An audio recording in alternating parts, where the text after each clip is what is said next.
Hey, what's going on, guys? I hope you guys are having a good day. My name is Dr. Boyce Watkins. Welcome to drboycetv.com, the home for intelligent Black people. And today we're going to talk a little bit about families and particularly an example that a lot of you have brought to us and mentioned that you like our opinion on. And that's Kirk Franklin. Kirk Franklin and his son, Kerrion, had a real big blow up not too long ago. And as a result, Kirk has already issued an apology to the public, and this has kind of become sort of a conversation topic where he basically just cusses the hell out of his son. And a lot of people were trying to say, trying to wonder, okay, does this mean that he's not a true Christian, or that he's an abusive father, or does it just mean that he was frustrated? So today I got a chance to speak with Dr. Alicia about this issue. How you doing today, babe? Hey, good morning. How are you?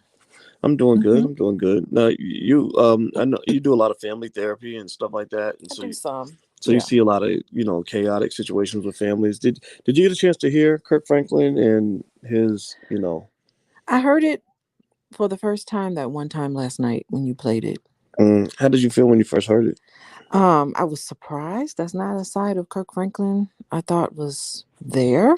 He don't put that on his gospel records, does I he? know. It's like when I think about Kirk Franklin, I think about that great music and that one song about smile. I don't know. I I don't know. smile. I do not know a single Kirk Franklin song. Oh, boys, you got to get with Kirk I just Franklin. know He's so I know he good. jumps around like a little black leprechaun in He all his songs. does. He's got a lot of energy though. I could tell he's talented, but that like I really love gospel thing. I honestly think that's more of a woman thing. I But then love again, maybe gospel I'm sick. music. Yeah, I do. I absolutely love gospel music. And Kirk Franklin, gosh, I mean, he's been writing wonderful songs for a very long time. Very empowering, very uplifting. He's one of the good ones. He's one of the best, I think, in terms of gospel writers. And Mm. he doesn't even sing. He just writes and gets these great voices on his albums, and he's positive and all those great things. I think he's a little suspect. We got some sugar in the Got a tank. little sugar in his tank. That's right. Well, we ain't here to judge the sugar in this tank, But but that's not our business. you know That's what? between him and I don't even God. care. It ain't like the black church ain't complex. I don't diss the black church. Because my dad's a preacher, and I just I think that churches come in all shapes and sizes. But it is real fascinating because we know that the church is full of human beings, right? Like that's the most we and it's like all kinds of ridiculous ratchetry can go on, right? But it's like because God forgives me, I could just be more ratchet than the typical. You take it and leave it. Get what you can out of it. And really, it isn't any of our business what happens in the bedroom for Kirk Franklin. Oh, Didn't well, he have a porn addiction? he did mention that. I forgot about that. He had a porn addiction. So there's some issues there with Well, him. but that doesn't have anything to do with what happened with his son. But It is but related. how it's related to me. You're right. Mm-hmm. It is related. Mm-hmm. It's related because those of us heathens who don't go to church, because I guess that technically makes me a bad person. It's like you think that or the perception is that people who are in the church and lead the church Mm-hmm. have a different standard, right? Like almost like when they talk about police officers, like if a cop's like, well, I killed him, yeah, but people shoot people all the time, but you're like, no, but you're a cop, you have a different standard. Well, I mean, I know your dad's a retired police officer, but and he could talk about this too, is that a Mhm. lot of police officers are perpetrators of domestic violence too. Yeah, well, a lot of I've seen that. the similar to the police department. hmm I think the church and the police department, one thing they have in common is it's like they have a certain perception from society that you are above the board, but you also see where those institutions attract mentally ill people. Well, I mean, their job is to, okay, so police officers' job is to protect and serve, Hmm. but at the same time, being in that position, you see the dirtiness of society, and how could that not affect you? Mm. Right. And so, okay, so churches, their job is to, what is that? Well, For religion and to well, I talk think about that the Bible and, there's a difference in church members and church leadership, oh, yeah. So right? he's a leader for sure. Yeah, yeah, and I think that's where like if Kurt was just a guy who went to church, that's one thing. But the fact that he's seen as a leader, I don't know if he's ordained or something. Like it seems like everybody's Oh ordained. my God. He hosts this great show. There's this show called Sunday's Best. Mm-hmm. I don't miss an episode. It is so good. Like the best singers in the whole wide world are singers in the church. And Mm. he hosts that show, and I just am just like overwhelmed with how much talent there is out there, especially for gospel singers. Mm. Oh my Yeah. gosh. Wow, that is so hilarious. What? There's a guy Crowley keeps saying, "Stop simping, stop simping, boys, stop simping, boys." Wait, hold on. Wait, we're just having a regular conversation. But What is you know how that? it is. You got people Negro to live in their mama's Oh, basement. wait, They is that can't get a woman. hold on, is that what's called a troll? Yeah, yeah, it's okay. I don't mind. I don't mind being called. I don't care. If you're a real man, you don't care if people if fake Negroes call you a simp. It's like whatever, man. If you're secure in your manhood, you don't need another man to affirm your manhood. You Uh-huh. just go out and you just be a man. You know, I learned that from my daddy. My daddy, my daddy would probably be accused of toxic masculinity. You know, he's a veteran and he's just a real man. Like my dad would kill somebody to protect his family. You know, so I learned from my father that if you're a real man, you ain't got to go around with your chest out, proving to other men that you're a man. Like why do you got to prove it? If you got to prove it, that means you don't believe it. Well, the But if you're thing comfortable in your manhood, you don't have to prove shit to nobody. So I don't got to prove nothing to nobody. well, I think what should matter to you the most are the people, your close friends, the people who are around you, your family. That Well, should matter. And well, I think also mhm, though, remember this. So manhood is a personal thing, right? mhm, mhm, For men, like I mhm. don't think a woman. I don't want a woman telling me how to be a man. Like that's not. So I get your perception. Just like I couldn't tell you how to be a woman because there's things about womanhood I will never understand.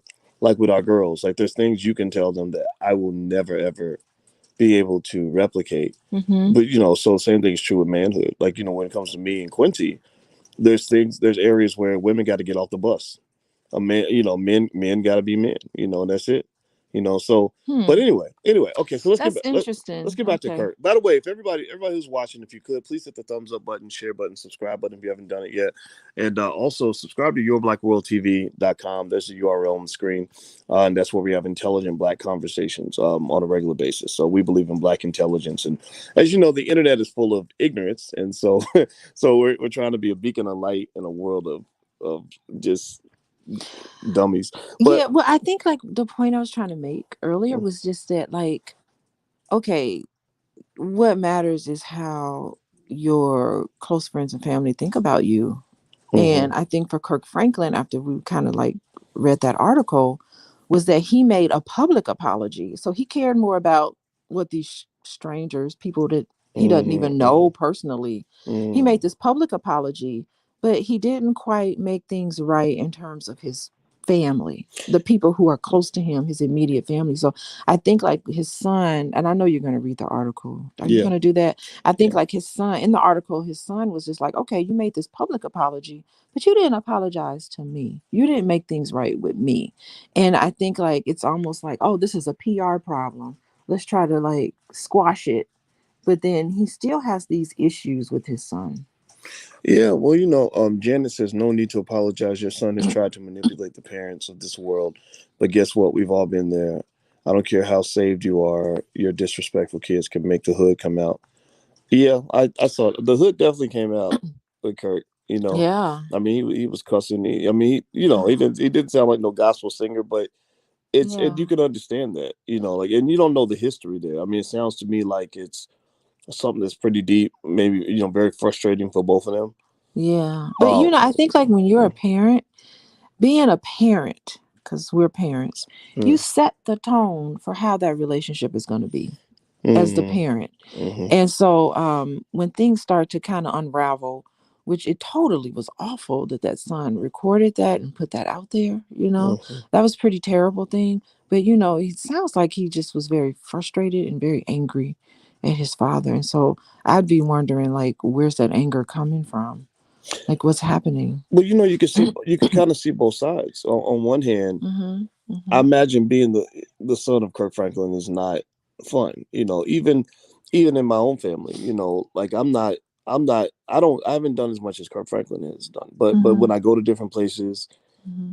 we get interrupted a lot. People are like, people want to take pictures and stuff, and it takes away from your family time. Mm-hmm. And your Mm-hmm. kids can feel like they don't give a shit. They don't care how famous you are, how much money you made. None of that, because they just can't. They don't know what to compare that to. They're not thinking like, okay, we started from the bottom, now we're here. I remember when I was poor, now we're rich. No, your kids were born rich. Your kids were born in the spotlight, so they don't know what it's like to not be in the spotlight. So they can't. So they're not seeing it as a blessing. Sometimes they can see it as a curse. Well, I mean, it just sounds like, in terms of children, what they really want is they want attention and love from their parent. And apparently, that must have broken down somewhere in this family. Yeah. You want that love and attention. That money, I bet he'll gladly give up the money and the fame, just to have a real relationship with his father. I'm just saying. That's what I would think. Well, I You do know? think. And I think Rico Slade makes a good point. He says, "So did his son not break eavesdropping laws, which are a felony to record someone over a phone call unless they consent, depending on the state." Yeah, Okay, I hope it doesn't get into that sort of thing. I Like don't, I don't, that's a I little, don't think it will. But yeah. but the thing about it is that that's a huge betrayal of trust. Like, and you can see where both of them messed up, right? I think Kirk Hmm, hmm. will admit that he shouldn't have let himself get unraveled like that, right? And he's probably has some regrets, maybe from when the boy was a kid. Like if he's 33 and Kerrion, the son, if he's 33 and they're having these issues, they started when he was little, Yeah. right? So at least you're the professional, you're the therapist, Hmm, but I imagine hmm. it's okay. And so I think Kirk has his regrets. And I Yeah. think for his son, it was kind of trifling, like to record your father like that, because that's the Hmm. thing about it is, people that are in the public eye, it's hard to trust people. I know that, like, just the public eye that I'm in. Like, Hmm. I don't let people get real close to me, and because anybody can have a conversation with you over anything at any time, and then they've got leverage, they've got something they can use. Like somebody could talk to me one time over like over like carrots at the grocery store, and then Hmm. they'll go do a Hmm. YouTube video and be like, "Dr. Boyce cussed me out over carrots," Oh and gosh, here we and it'll go. get thousands of views Yeah. because the thing is, like, I Hmm. think for Kirk, and I imagine for him it's like times 10, because again, I'm not Kirk Franklin, right? Hmm. But I know a little bit about that life, and I've seen that. Or like when I would talk to major celebrities, the Ice Cube types, people like that, they don't really. It's like little shit like that is stuff that you expect a stranger or a hater to do. When somebody that close to you does it, it feels almost like having a suicide bomber in your house. Well, I think that's fair. That's a fair one, Boyce, because we didn't hear the entire conversation. We only heard like a snippet of it. So, I mean, some of it was out of context, and it was the part where probably Kirk Franklin kind of just went off. He just lost it. And I think all of us lose it. And what I like about Kirk Franklin is that he actually went back and he said, you know what? That's not what I was supposed to have done. I should not have spoken like that. I shouldn't have spoken to my son like that.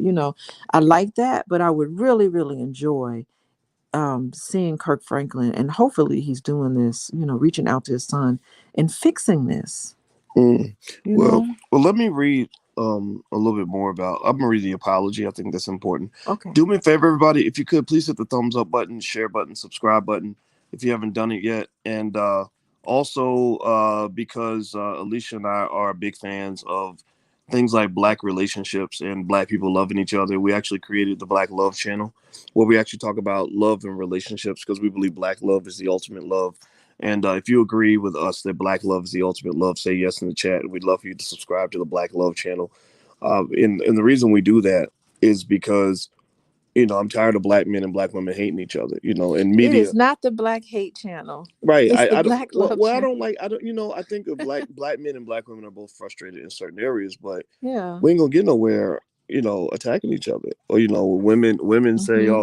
oh, you said you want to serve your man. Oh, that makes you weak. And then men like, oh, you love that Black woman. That means you simping. Like, what you supposed to pimp hoes? Is that what you want, We Black supposed men? to, okay, I think they want us to get on this podcast and then you just like smack me around or something. I guess so, but You're it's supposed just to get kind of, mad at me. yeah, like white people Wait, get. you supposed to Kirk Franklin me? If you don't sit your motherfucker ass down, Then you a real I'm gonna man. bring your nut. Then people will be happy. He You was. gonna Kirk Well, Franklin you know me. what? Kirk Franklin is like. You could tell he's a passionate dude, because he was like, "No, I will bring your neck." Like he was like. I was like, okay, and that's the thing. Like, that's another. You That's shouldn't be laughing at that. it's not funny, but it's funny. It's fun. It is funny. It is no joke though. It's Right? no joke. It's funny, but it's not a joke. There Yeah, we go. yeah. It's But funny. seriously, like though, like the thing about it is like that sometimes it's hard. Like, oh, how about this? Old school, like which we, there's some things about old school parenting that work better than what we do now, but there's some things about old school parenting that maybe we need to leave in the past, right? And the thing is, if you grew up black, especially as a man, and you had like a father who was like Mm-hmm. really in your stuff, like you understand sometimes mm, boys don't always respond to like, oh, well, why don't you be a little nicer, blah blah, blah. Like sometimes guys got to get in each other's face a little bit. Yeah, and I think here's the thing. I think you just need a little bit of you need the masculine and the feminine. So that's where mothers and fathers are so important. So like you need the mom to be, you know, a little more gentle, and caring about how you feel, what's going on. But then again, you need the father to put some pressure on you, so you need both of that at the same time. And I think that makes it easier when you have a mom to take on that role or someone to take on that role. And then you have a father who's going to really put pressure on you. You need to have both because you don't want your child jumping off bridges and stuff because they think that, Yeah. everything, they hate everything, That is you don't true. want That that. is true. Like, I mean, with boys, either they will rise to the occasion, or they will like sink and fold and into, and they become actually. It seems to me, and maybe you can speak on this, but when you have that assertive father, that alpha father who's kicking ass and taking names, some boys are like, I want to be like my dad, and some boys fold to the pressure. Actually, that happened in Donald Trump's family, believe it or not. Oh, Donald Trump's father, uh-huh. Fred, I mean, again, putting aside the politics and all that, I know some people love him, some people hate him. I don't care about that. But his father made millions and millions of dollars. He was real ambitious Uh-huh. and real into like toughness and, stereotypical male, like you must kick everyone's ass in order to win, which sometimes that's appropriate. Sometimes you got to go to war, right? But now what was interesting was Donald like embraced that. Donald was like, "Yes, Dad, we will kick their ass, Dad. We will tear their ass apart, Dad." Whereas Fred, his brother, like couldn't handle that pressure of trying to match up to his father, so he became an alcoholic and died. Same thing happened in George Bush's family. George Bush Sr. was this military vet, straight A student, captain of the football team type guy, straight alpha. Um, I think Jeb responded well to it. George didn't.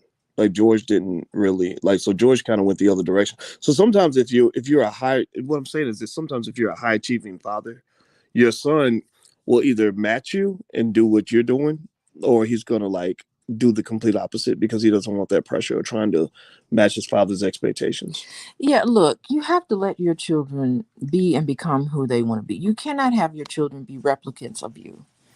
Pay Mm, attention to your children, find out what they want to do, encourage them to fulfill their dreams. I mean, you're supposed to allow your child to do and become. You're supposed to listen to them, you're supposed to validate them. You're not supposed to give them shame. Shame is an awful thing to pass mm. on to your child. And I think Yeah, the church some of and these the church has a lot of shame. oh, Like shame is a food group in oh some of these yeah, churches. Oh Lord, not that all of them are bad. Again, I would defend the black church to the end, but we know the black church ain't perfect. Some churches, like the that shame shame part. you. Yeah. Yeah, yeah. So I agree with you. So let me Okay. do me a favor, hit the thumbs up button, share button, subscribe button. Also, I'm gonna read some of Kirk's statement, and so we can just be fair. And also let me know if you can hear me. Give me a yes in the chat if you can still hear me. Okay, and hit the thumbs up button, please. All right, so they said he's 51. His son is 32. So just so that means he was born when Kurt was 19. So Oh, 19. Wait, yeah, was he married to the mom? probably Or not. was that a different mother? Probably not. I mean, Let me look it up. 19. I mean, who could take account for what they were doing when we was 19? I mean, my God. But So there's such a so thing. here's his apology. He says, recently my son and I had an argument that he chose to record. I think that was a bad first statement. Okay. I think like if you're trying to apologize, you can't be like, yeah, recently this happened, but it was his fault. Like Okay. I think that just kind of leaving that part out would have been fine. But the rest is pretty good. He said, I felt extremely disrespected in that conversation. I lost my temper and I said words that are not appropriate, and I am sincerely sorry to all of you. I sincerely apologize. Now, I don't know. What do you think about the apology? What do y'all think? Do y'all think it was a good apology or not? He said it. Okay, read that And he said, again. He said, okay, so he says, actually, now that I'm thinking about it, it's like an apology with an explanation, which is very different from just an unconditional apology, right? But listen, so he says, recently my son and I had an argument that he chose to record. I felt extremely disrespected in that conversation, and I lost my temper, and I said words that are not appropriate, and I am sincerely sorry to all of you.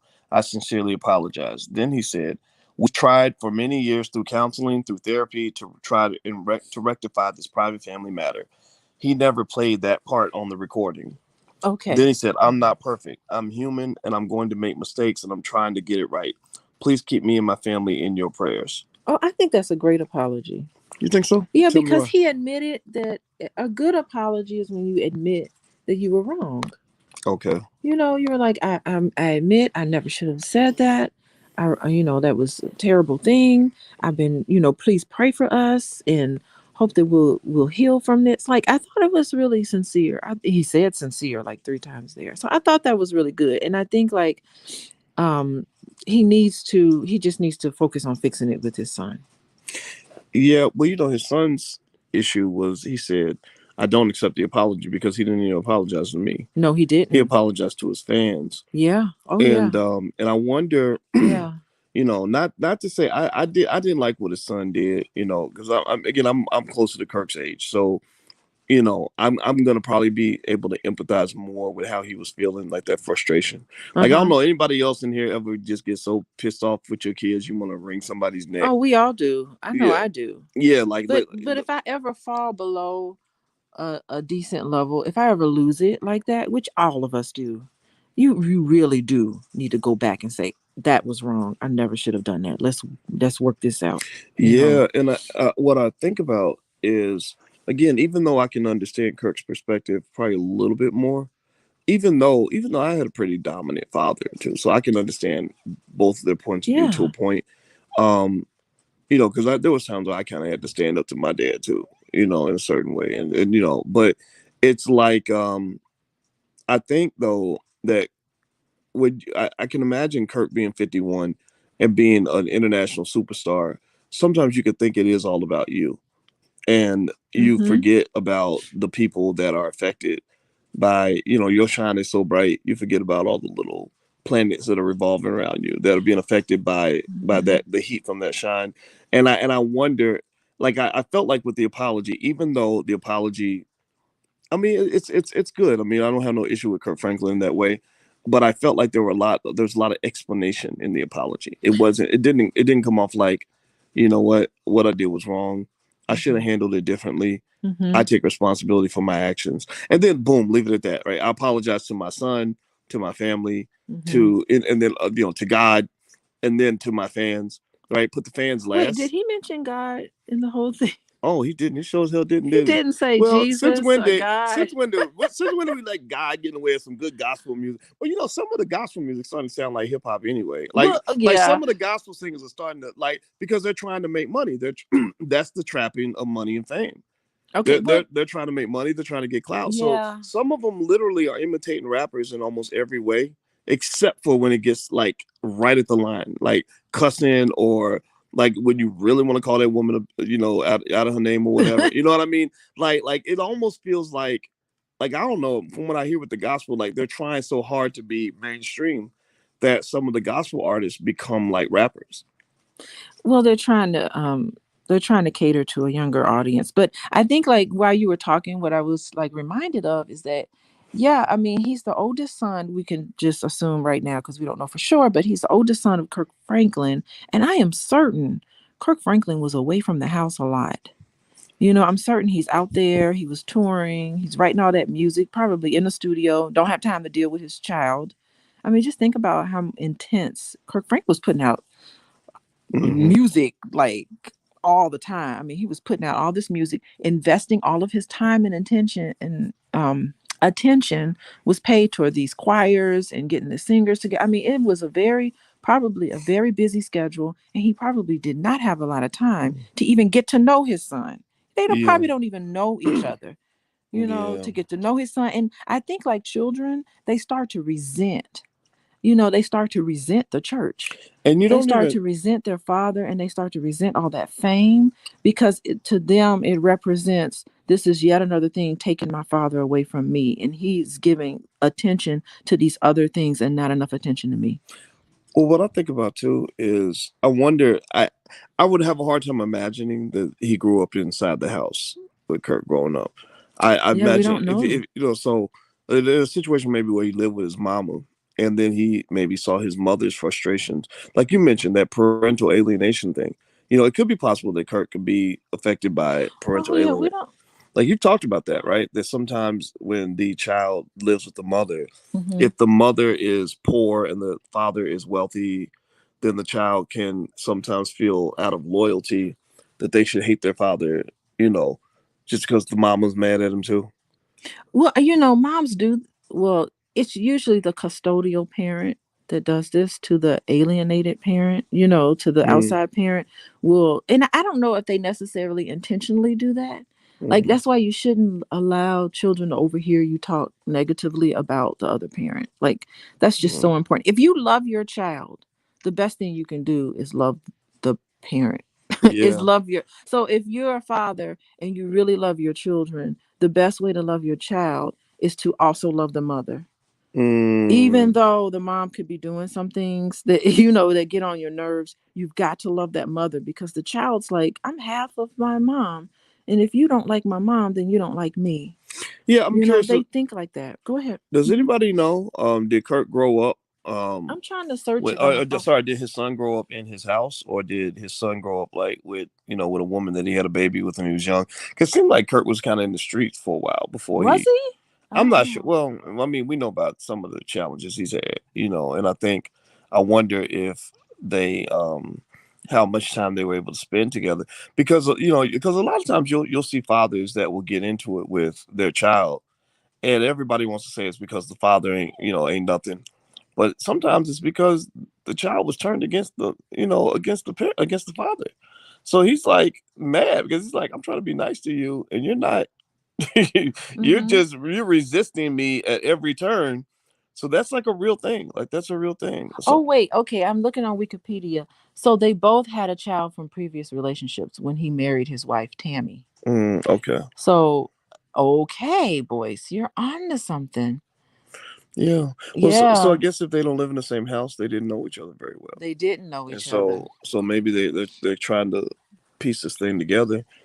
And but when I read I'm gonna tell you, when I read Kirk's, if I were Kirk's friend, right, and I was talking about his apology, Mm-hmm, I would have mm-hmm. told him, you got to really humble yourself in this apology. It's gonna be hard, but because I think that what it is that when you're famous, um, there's a risk of a little bit of vanity kicking in, because you're so used to everybody catering to you, and it can be very frustrating when you have relatives who are like, I don't care how famous you are, you ain't nothing to me.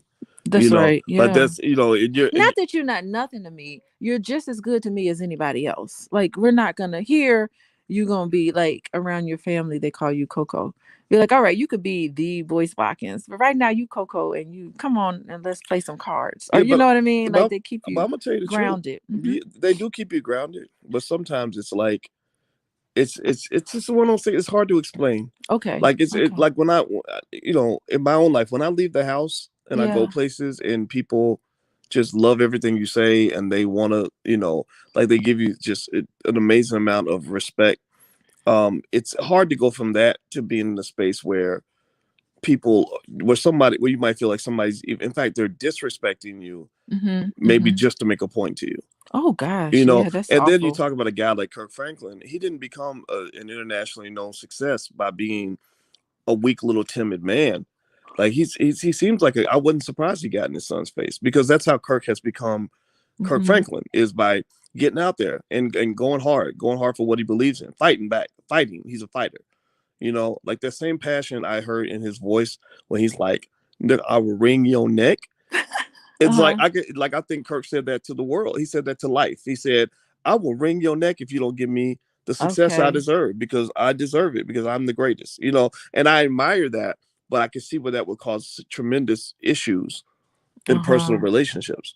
Uh-huh. Well, I mean, just thinking about the fact that he had a porn addiction, let's just talk about that for a Mm. little bit. That tells me that for Kirk Franklin, in and of himself, he is dealing with his own issues, because to have that addiction, it's just like that's where you get your comfort from.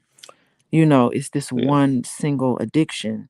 And so that means, what are you cutting yourself off he's probably got other. I mean, well, I'm gonna say of? him. I'm not gonna say the one way or the other. We don't know his life, but I imagine. Uh-huh. I don't know. I don't know why that it went in that direction, but I will say that I imagine you live a very stressful life. Things like that are going to Mm-hmm. happen. And I don't know how the addictions necessarily would affect his ability to relate Well, to other when you're people, though. stressed, that's how you deal with your addiction. So when you're under a whole lot of stress, you're just like, okay, this is how I'm going to deal with my stress. I'm going to do it this way. So that's Mm. how it becomes an addiction. You can't stop. It's a compulsion. You won't Mm, be able okay, to stop doing it. I can see that. Yeah, so I'm gonna bring your I'm neck, gonna wring your neck. choke that chicken. I'm gonna bring you in the chicken's neck. We should not be laughing about this, boys. This is a very It's serious thing. funny. It's funny. It's funny. Well, Yeah. I'll tell you. I think when I watched this, I think that what compelled me to really think about it and talk about it is I felt bad for both of them. Yeah. I Oh mean, yeah. I heard the frustration. Like one thing people don't, you know, one thing that's one weird perspective on this I'll throw out there is that if somebody is, sometimes some people have to care about you enough to yell at you. Like if think Oh about it, yeah. you're talking about Kirk Yeah. Franklin, who's got thousands of friends all over the world, Yeah. thousands of places he could be, thousands of things he could be doing, but he at least cared enough to like yell at his son and give Yeah. him that time and attention. Now I know that sounds crazy, No, it right? doesn't sound crazy. It But makes perfect sense. yeah, Yeah. because I'm gonna tell you, like if I argue with you, that means I care about you. Yeah. If I don't care about you, I won't say nothing. That's I right. literally, you know what I'll do if I don't care about you? I will ignore you. I just won't speak to you anymore.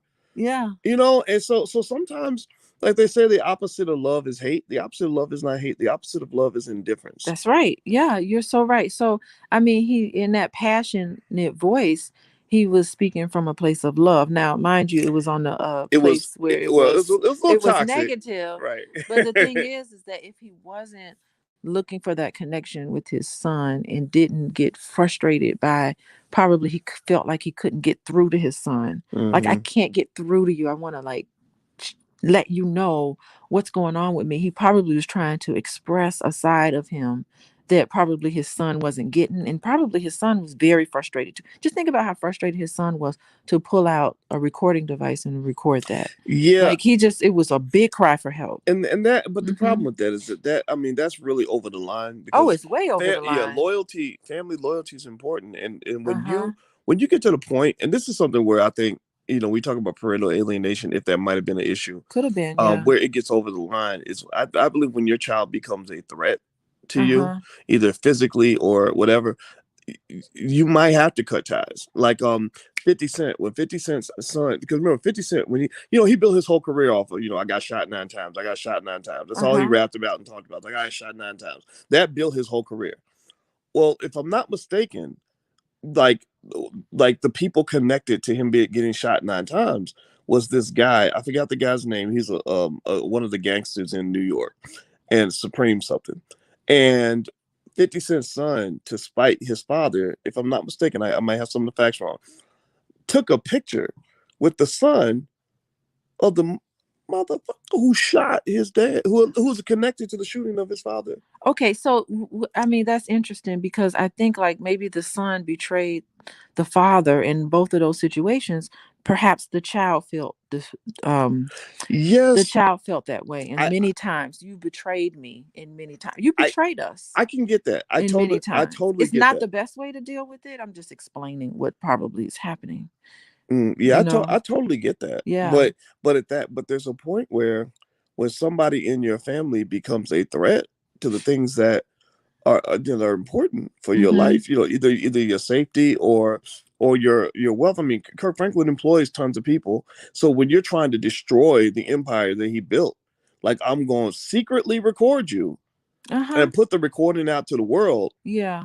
Yeah. And so, I that ain't mean, cool. yeah, I mean, that's a good point. And I think, like, too, just because they're your family members doesn't mean that you really have to. You sometimes there is no working it out. I mean, Mhm. sometimes children, and I even do this in my practice, like if people I see in my practice, if they have a parent that's really, really awful to them and very abusive to them, I'm just like, you know what? Just because they're your mother, you don't have to. You're old enough now where you can stand on your own 2 feet. You don't have to keep subjecting yourself to that type of abuse. You Mm. know, I say that you're Hmm. worthy of more than just that. And it doesn't matter if they're your friend, if they're your family members, like you don't have to continue to stay in contact with that person just because you may have made a commitment to that person. But if they continue to abuse you, it is okay to cut yourself off from them. I agree with that. You know I put Miley's comment up here. what they Miley say? said, "Boys, they gotta go. He's not a child. He's a grown man. He gotta go." That is Yeah, true. sometimes you That's true. do. 33 years old. If it, You ain't in yeah. middle school. Like Uh-huh. you're Uh-huh. not a teenager. Yeah, for sure. And I mean, that's what you have to do sometimes. Say, you know what? I wish you the best. I love you. And you have to forgive that person, even if they don't even ask for forgiveness. That's a very tough thing to do. Yeah. But then again, you don't put yourself back out there like to get yourself hurt again. And you shouldn't feel guilty about that either. Don't feel guilty. Don't let guilt control your actions and behavior so that you can put yourself right back in a situation where you're going to be abused. Mm. Hey, You know? everybody, do me Hmm. a favor. Hit the thumbs up button if you haven't done it yet. Please hit the thumbs up, share, subscribe button. And by the way, Alicia is a licensed therapist. She's a full professor of social work, and so she's not just talking out the side of her neck. I am, and I cannot believe I've been doing this for 18 years, boys. yeah, you have. You've been doing this I for a have a while. grown baby. Yes, you do. Yeah, so Crazy. that's her website, Coaching with Dr. Alicia. I think you're booked up with clients, but you I'm got your I'm pretty full, you're but pretty. But there's a website if you I guys still want to talk to take a look. people. And Hmm. there's another, if you're interested in things like love and money and stuff like that, that's the blackloveblueprint.com. We have a whole series on love and money and all different kinds of things. So you can feel free to take a look. I will say this, I guess, just finishing off with the Kirk Franklin conversation. I do think, when the child is 33, that's different from when they were 13. And it may be time, to cut ties. Also, I think that there's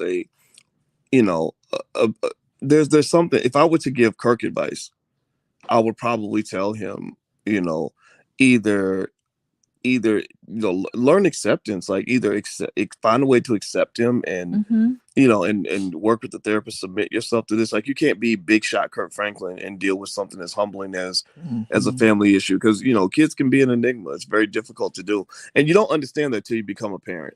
Like, Hmm. kids are quick to criticize parents, but when you become one, then you're like, okay, now I'm not going to be so harsh with my parents because I know what they were trying to figure out. Because there are books on it, but there's no book on how to raise that child, and you don't know. Like, you could do Hmm. 99% of everything right, and that 1% might be the thing that the kid spends the whole 20 years talking about.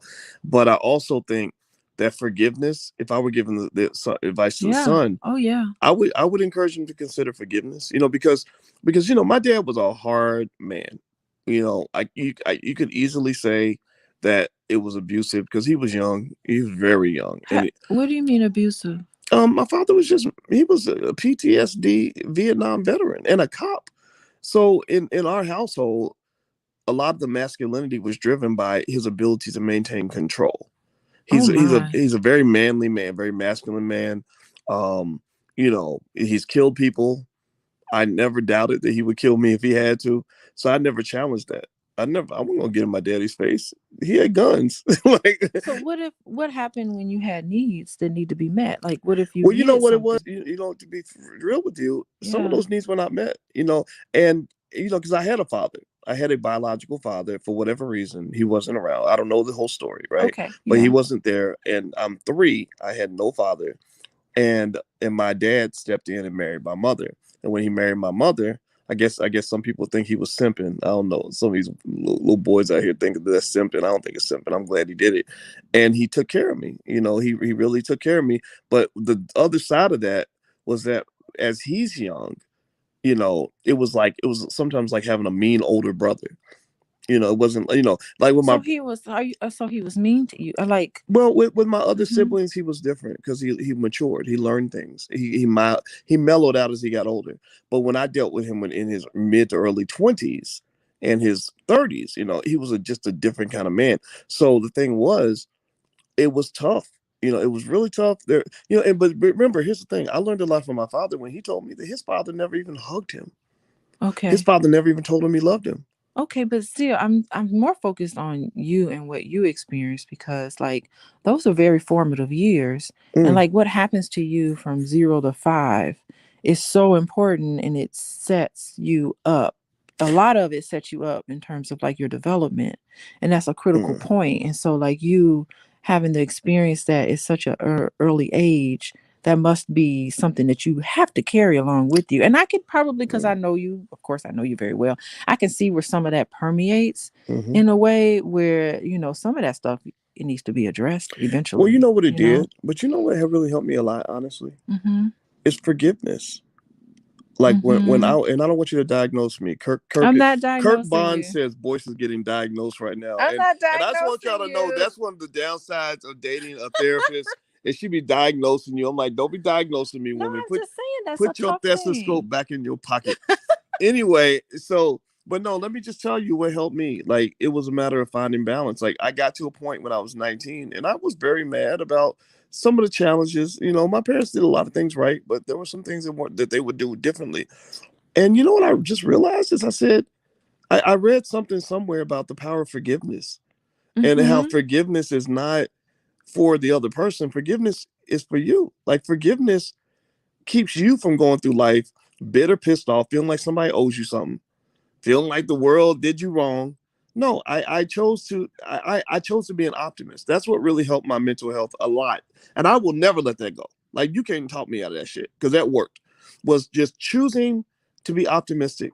Like so when I think about my parents in my childhood, I'm like, yeah, there was some stuff that could have been done better. There's some things that I would change if I could. And my parents agree with me on that. But then I'm like, okay, then I think about, okay, what are the positives? Number one, this man, I was not his son.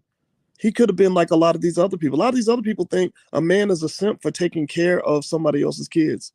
Like that's how toxic and ridiculous and sick our community is. That you really think that because that child didn't come out of your body, that child does not deserve love. That's a fucking baby. Fuck you. you know and so the fact that my father did that for me, and my father was a young man in his early 20s. He had women all over him. He could have been out here trying to be a player, trying to be a pimp, all that. He didn't do none of that. he So, he married, listen, hold on, Mhm. he married my mother, and he loved me and he protected me. He took me with him everywhere. He took me. There's pictures of me going with him to the military base, kicking it with his friends, and sitting there where they sitting there smoking cigarettes and playing cards, doing all this toxic masculinity shit. They would just have me like I'd be sitting on his lap while he's smoking a cigarette, playing cards with his friends. And I loved that as a boy. That was real love for me. So as much as like, don't get me wrong. I mean, yeah, my father went through Vietnam. I mean, do you know how fucked up Vietnam was for black men? Like guys came back with heroin addictions, dead, in a box that came back with no legs, no arms, brain all messed up. The fact that he was able to walk away from a heroin addiction that he picked up in Vietnam and Mhm. choose to be the man that he was, a solid dude who made sure we ate every day, who came home every day and protected us every day. I'm going to give him credit for that before I start picking away at the things he didn't do right. Yeah, but that's all good. The thing is, we could acknowledge a lot of that, but the thing is that there may have been times where you may have um you may have needed to be nurtured a little more. And Absolutely. it just makes me wonder about like sometimes the trauma that people go through when they're really young, it really, can hang on them. And Yeah. that, with a lot of adult survivors of trauma at an early age, they always tend to stick up for Maybe the identify with the parent. abusers like a Yeah, like a yeah, Stockholm syndrome kind they of thing. do. They have this Stockholm syndrome thing. And so, that's something that does typically happen. So, but with Kirk Franklin, I wouldn't imagine that some of these things haven't happened to him and his child. And I hope that I wish them best And I hope that they really heal from that. And all people who've dealt with things that were traumatic, and traumatic doesn't even have to be where someone physically abused you. A lot of trauma comes from just basic neglect, and Mm-hmm. feeling like you're not even worthy. You're not Mm. even worthy of a father who even really, Yeah, made you number one. And yeah. you're not Hmm. worthy of having a mother who stepped in and protected you when it needed to Right. be protected you. And so you can grow up with a lot of anger toward women. You can have a lot of anger toward men. You can have a lot, and that really structures your personality too. I can see that. So it's a very Yeah. complex thing. I agree. I agree. I Uh-huh. agree with you 100%. I mean, I think Yeah. I think the world, it seems like life is full of like traumatic experiences, and I would imagine the best advice for anybody is, work through your shit. Like that to me is like figure out, Mm-hmm. like where you're try to see. It's hard to see your blind spots. Maybe sometimes other people can see them where like you see blind spots with me or issues with me that I may not see. I like that. And you see blind spots with me too. And I go, oh yeah, I'm easy.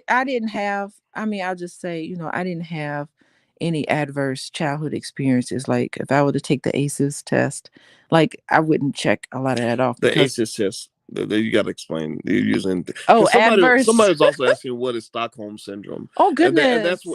where Okay. you are, where I guess when somebody harms You you. identify with your abuser. I mean, oh, hey, R. Kelly. R. Kelly's a perfect example of it. Those women, he's abused those women, and they'll come out and defend him. That's what Well, I happens I'm with I Stockholm syndrome. yeah, but It's if I'm sorry, classic with R. Kelly, abuse. there's different. To me, there's a difference between the 15-year-olds and the 25-year-olds. You can still have Stockholm syndrome at I don't 25. I don't disagree, but Hmm. my thing is if they Your brain isn't when you even talking fully about the developed. older women, I never saw proof that there was abuse going on.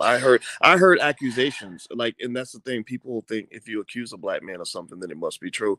No, I'm not going to sit here and defend R. Kelly. I never have ever. And, I thought black people were too lenient with him.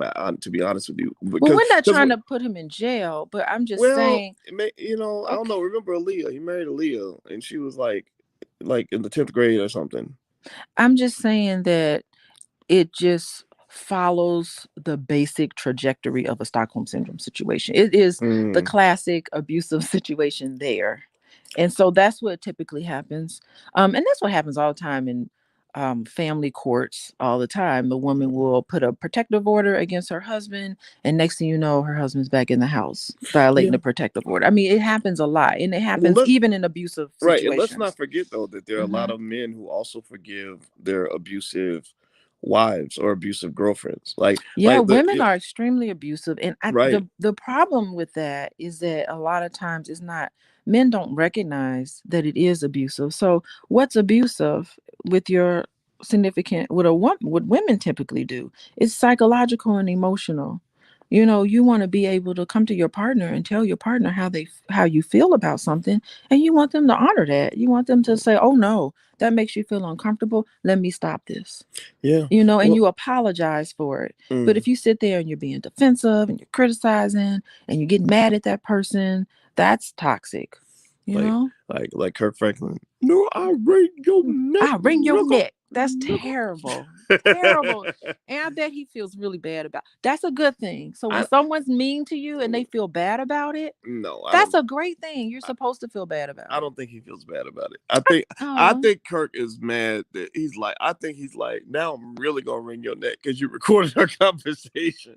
Got me out here apologizing. Like, I don't, I thought it was, well, you know what it made me think about? It was like we know, like, the church is a space where, from what I'm gathering, it's a space where you give people a big margin of error.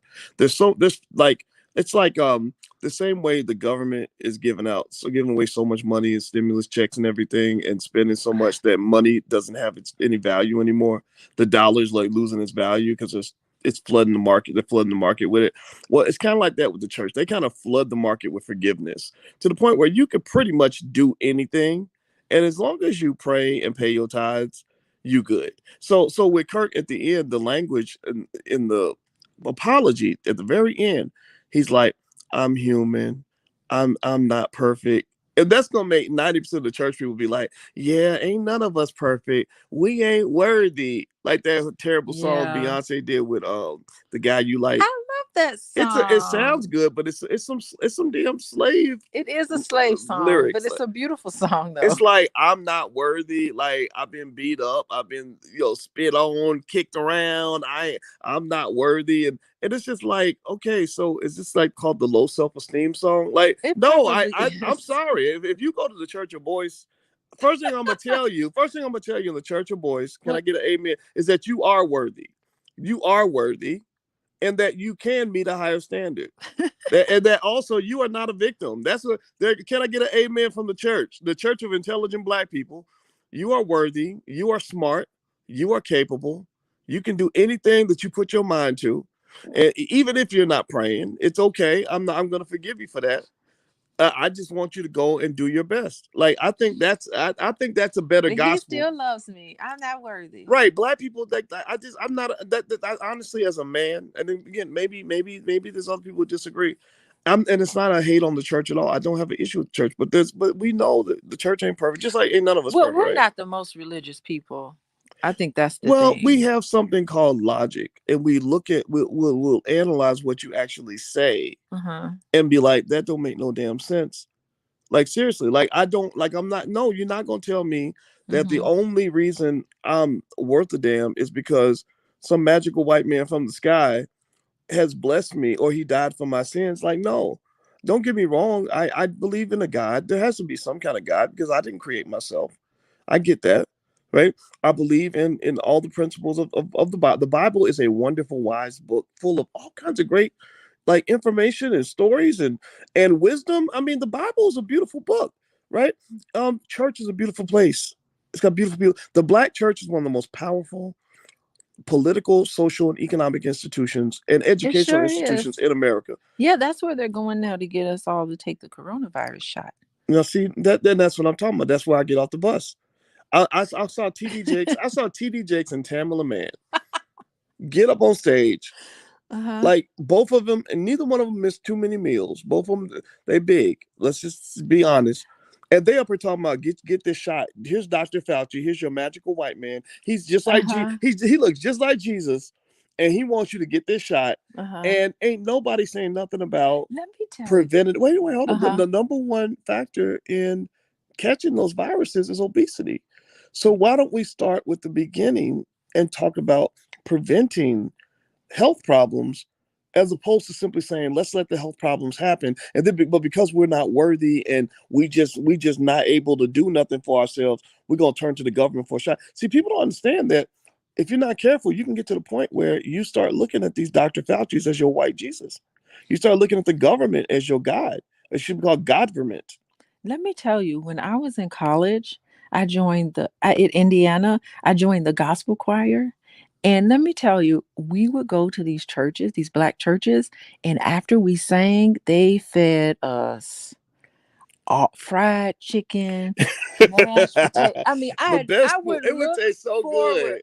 I know I gained like 50 pounds just eating that church food in the basement. God bless those ladies cooking that food. Oh, But you gotta love the them. thing is, the food was delicious and it was soul food and it kept me going through the It'd be like week nice and and salty with everything. they got sugar in it. Ain't no It reason was even so good. why you got sugar in this particular like greens don't need sugar. Everything has sugar. Oh my God. And the sweet tea. Can you tell me the sweet tea Oh, wasn't doing? the Because sweet I'm tea. eating dorm food. I'm I'm sure eating I food. bet a million Negroes have died from sweet tea alone. Sweet tea was killing me. And I would and I'd take a plate to go and everything. But I love that food, but it was so unhealthy. Nobody should be eating that kind of food, you know. Yeah, that's the thing. So it's like a love hate thing. Yeah. Like they are like they could be like the local crack dealers. We're gonna deal you some religion and soul food, and you can stay high on that, and that'll get you through the week It does get you through the week. because you ain't worthy, right? We serve you some white Jesus, a little white supremacy on the side, right? Because we know you're addicted to that too. And I just kind of think, and I think it's okay to call these things out and still say that you don't hate the black church. Like I don't hate the black church. I don't because the black church is diverse. There's thousands and thousands of churches that have different agendas. There are churches out here that have excellent health programs. that don't do Doing some the great unhealthy things. food thing, Yeah. right? There are churches that have excellent financial literacy programs out here. There are churches that have excellent relationship. You had some churches reach out to you Yeah, a about. couple of churches reached Yeah. out to me and pastors and everything about, about some of my content. And because they want to keep those families together in the church. And they know Mm-hmm. that they are limited because they can't be everything to everybody. They got to know they enough to know, oh, you need a professional. Well, you You know know, what? I love it's great. one thing. And here's one of the main reasons I love the Black church so much. There's about maybe 5 reasons I can say that I respect the Black church when we do things right. Is the Black church is one of the last holdouts for the Black family. Yeah. Oh, Like yeah. that's one of the few places where they're real clear about the ones that are not trying to fit in. That's why I don't like trying to fit in with this. Again, if you're gonna be a faith, be a faith. Like, don't be secular. Stop trying to be secular. Stop trying to imitate. If you're a gospel singer, sing gospel. Stop trying to imitate the rappers. Stop trying to twerk in church. So because you're trying to be cool, you would see that type of stuff where people, it comes from people who don't know who they are. Like, to me, I respect you even no matter who you are. I respect you more if you're clear about who you are and you stay that person and you're consistent with it. So if you're a pastor, preach your damn Bible and stick with that damn Bible. Don't be How up you here. gonna say Don't damn be. Bible? Don't. Sorry. You Don't. shouldn't use that. But don't. I know. Don't be writing gay sentences in the passages or in between in between the passages. Like, well, Jesus probably would have approved of transgender. No. If it's against the Bible, then say that. It's all through the Bible that being gay is wrong. I'm Right. not saying I agree with that part, Mm-hmm. but it's all in there. Yeah, All like, through the yeah, Bible. and I think Hmm. that's if I was to name like one of the things I love about certain parts of the Black church is they're a holdout for family. They encourage family. I think that's wonderful. If I had a critique, it's like, stop being flimsy. Stand on what you believe in. Quit trying to fit in with the Democratic Party just because you think that they're your slave liberators. No, none of these parties going to liberate you. So stop going along with whatever debaucherous bullshit they put in your face. Like, if you're not with it, just say I'm not with it and stand on that. Hmm. That's Hmm. how that's it. Because that's it. Because if you don't know who the hell you are, people will drag you all over the place, have you looking crazy and hypocritical. Hmm. Hmm. Y'all got that? That Hmm. that is your message from today from the Church of Boys. The Church of Boys. Oh wait, I'm the first lady. You're the first I'm the lady of the first lady church. of the church. Oh, I okay. gotta get my hat. I gotta get my first Get your lady hat. church hat. Yes, Lord. Miss Alicia, you looking mighty blessed today. Why? Thank you. Why? Thank you. Amen. All Amen. right. Can the church say amen? We're going to get out of here. I got a meeting to go to. It was fun talking to y'all. And I hope you'll subscribe to the channel. And also, like I said, if you believe in things like Black love and relationships, me and Alicia chop it up a lot on the blacklovechannel.com. So feel free to go there as well. And we're not, we are a little silly. We have fun, but we're not into ignorance. We want you to be better and smarter as a result. And as far as Kirk Franklin and his son, I hope they work that out. And God bless both of you. And whatever pain you're feeling, I hope that gets healed. And the same is true for anybody out here that Hmm. feels alienated or disconnected or has had some trauma. Our heart is with you. So say goodbye, baby. Okay. Goodbye. All Goodbye, right. everyone. Talk to you guys later. Have a good day. Be good. Peace.